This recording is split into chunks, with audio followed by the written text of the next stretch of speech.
Good evening, everyone. Ethan Stieber here with Stieber Weather Forecasting. We got a little bit of severe weather to talk about. I highlighted in my out-the-door forecast this morning that we do have a slight risk of some severe weather tomorrow. It honestly doesn't look to be a big threat, but a threat nonetheless to talk about. So on your screen is the severe weather outlook for day 2. This is for tomorrow. Notice everyone is under that slight risk, but notice the categories here. So tornado probability, nothing even around here to speak of, which is a good thing. Damaging wind probability looks to be the driving threat out of this, but notice it's just a 15% slight risk. And the damaging hail probability, we're in the 5%, pretty low end for that. So primary threat out of this looks to be the damaging wind. That's what's driving that overall slight risk across the area. We can also see this in the Colorado state models. Notice indicating nothing on the tornado threat, maybe a little hail off into southern Indiana, but nothing really in our neck of the woods.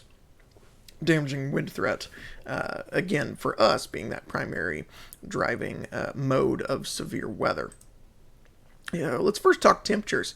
It was really, really warm today. If you were outside, most of us even right now here at 5:30 as I'm recording this, are in the, lower to maybe mid 80s across the area. I think Evansville recorded a high today of 86, which was close, if not, above a record high for them. So tonight we're going to cool off a little bit, but not a whole lot. This is forecast temperatures for about 6 a.m. tomorrow morning, usually where we bottom out in terms of low temperatures.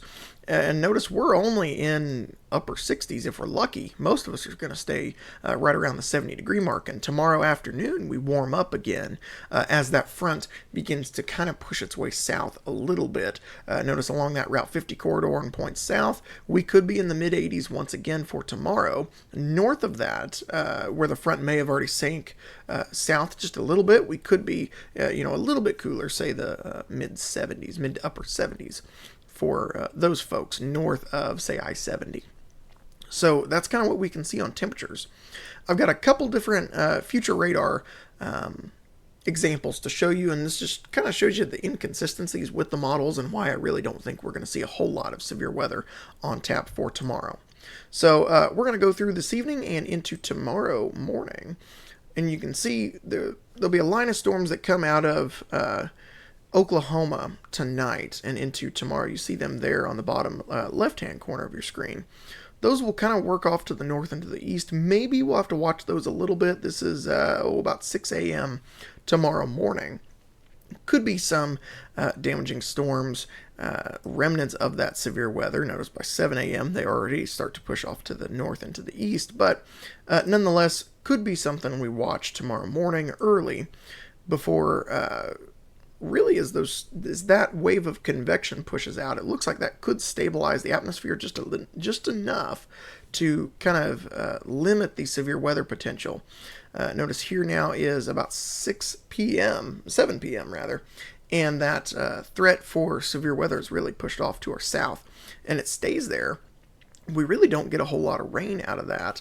Maybe a couple passing showers into the overnight hours into early Wednesday morning. Maybe a couple thunderstorms bubble up by daybreak, but notice not a whole lot to talk about once we get into the day on Wednesday. So here's another one.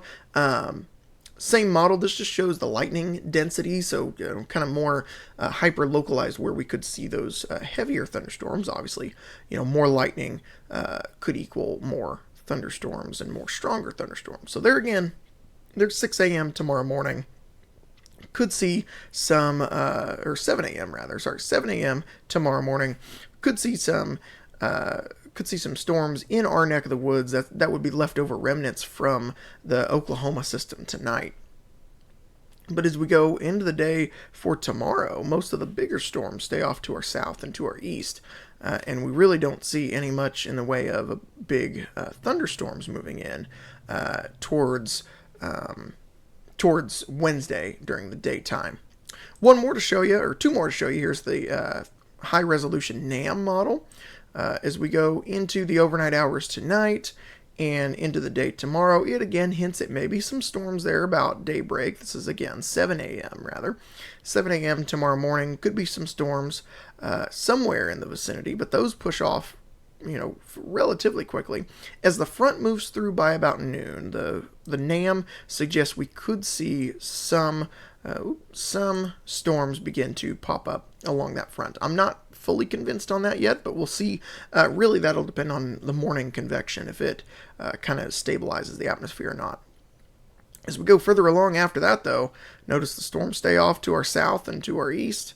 And by Wednesday, here's Wednesday at, this is Wednesday at 1 p.m.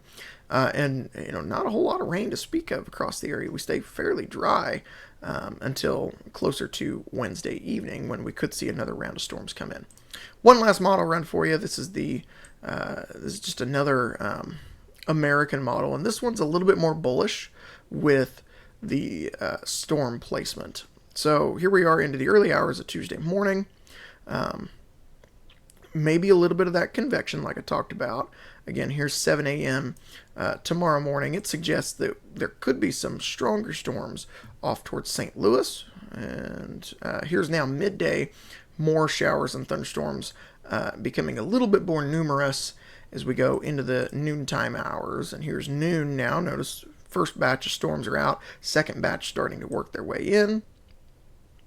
And that round of storms pushes through by the afternoon and evening hours before we dry out by midnight. So you kind of get the picture. This model is very much an outlier right now in terms of the data, but it is it isn't something to just automatically write off. So we'll keep tabs on that. Overall, though, low severe weather risk tomorrow. I think if we see anything, we could see some storms earlier in the morning.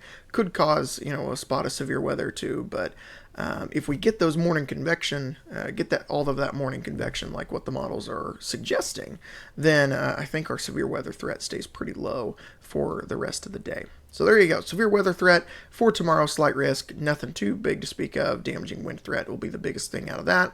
Nothing on the tornado scale at all. Very low hail threat. So that's the picture right now. I'll keep you updated as we go into the evening hours and on into the morning tomorrow if there's anything more to speak of, or if we see any changes in the severe weather outlook.